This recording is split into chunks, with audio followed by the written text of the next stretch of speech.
Hi,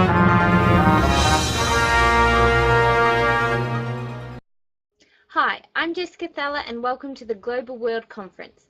My issue is on gender inequality and girls' access to education. I'll be looking at this globally and then focusing on Central and West African countries. This presentation will cover why this is an issue, where this issue is most prevalent in the world today, why it's still an issue in so many different countries and the different perspectives and barriers around this issue. I researched two major organisations who are combating the issue in many different countries around the world, and that is the Girl Effect and UNICEF.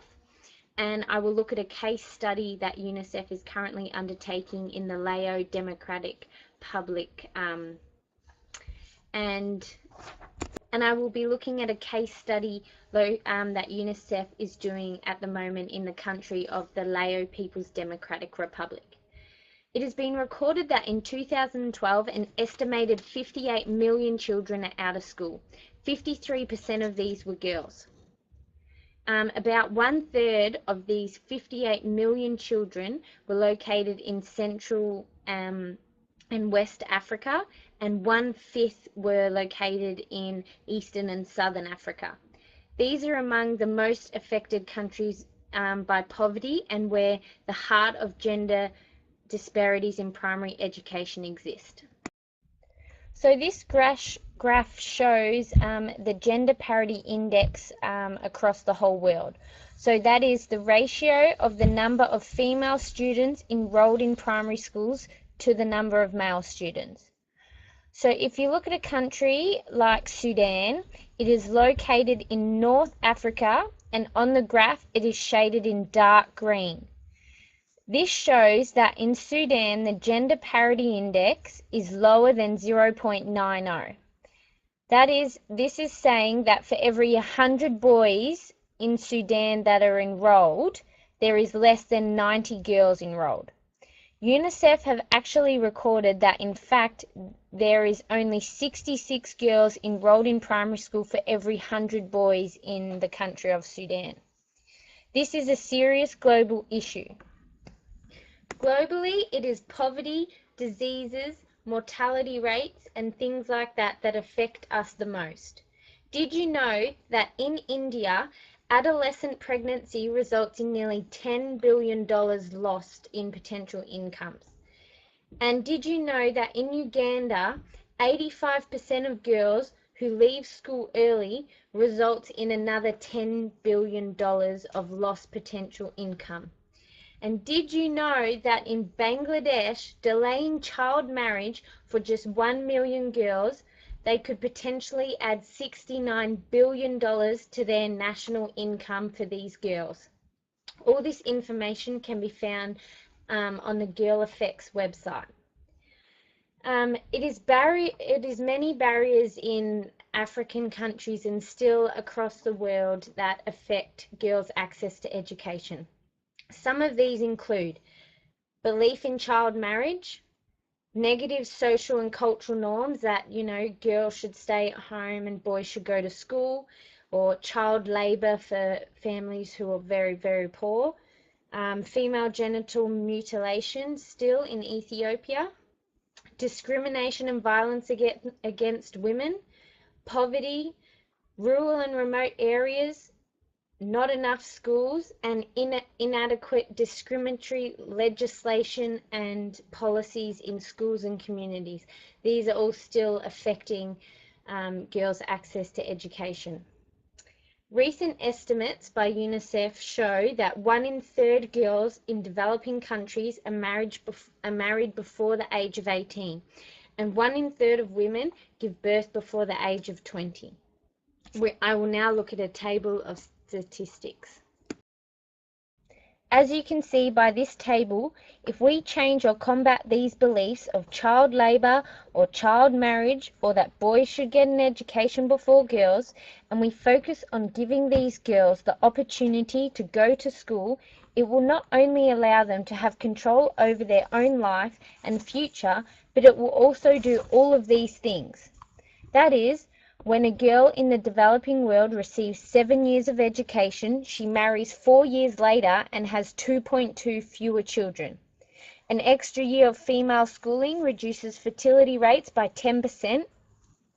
In Kenya, if women farmers are given the same level of education as their male partners, their yields for maize, beans, and cowpeas increase by a massive 22%.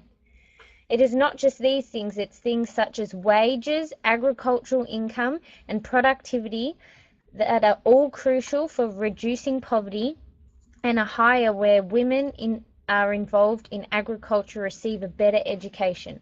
An extra year of primary school education boosts girls' eventual wages by 10 to 20%, and an extra year of secondary school adds a massive 15 to 25%. All this information is derived from Millennium Development Goals and the Girl Effect, which can be accessed on their website. So the two major organisations I researched for this Global World Conference was the Girl Effect and UNICEF. So I'm looking at these and everything they're doing at the moment to combat gender inequality and girls' access to education. So the Girl Effect has been running since 2008 and has achieved many great things over the years.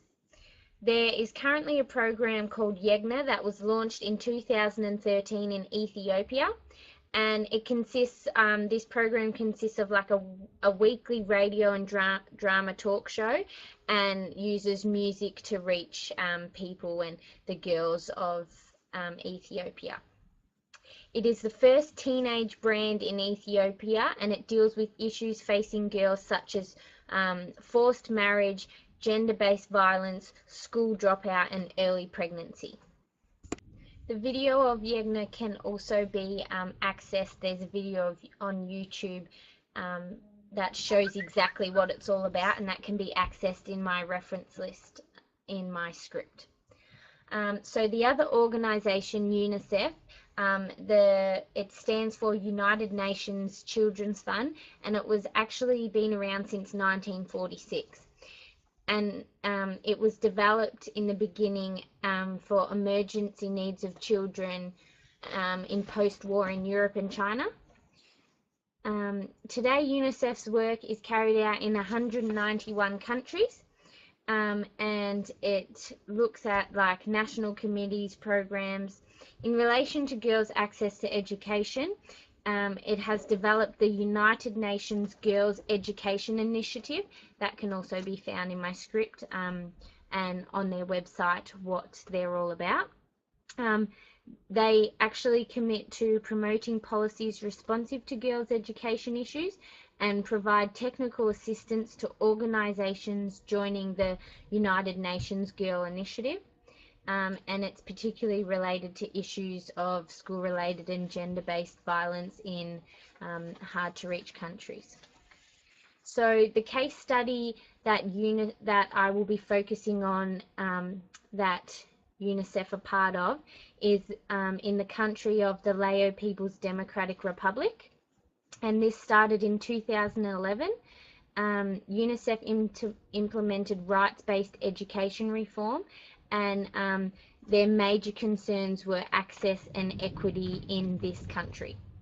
The net enrollment ratio for this country was 92.7%, so still not quite high enough, and 91.7% for girls being enrolled and 93.7% for boys. This case study discussed many barriers, but they categorized it into two different constraints, one being demand side constraints and one being supply side constraints.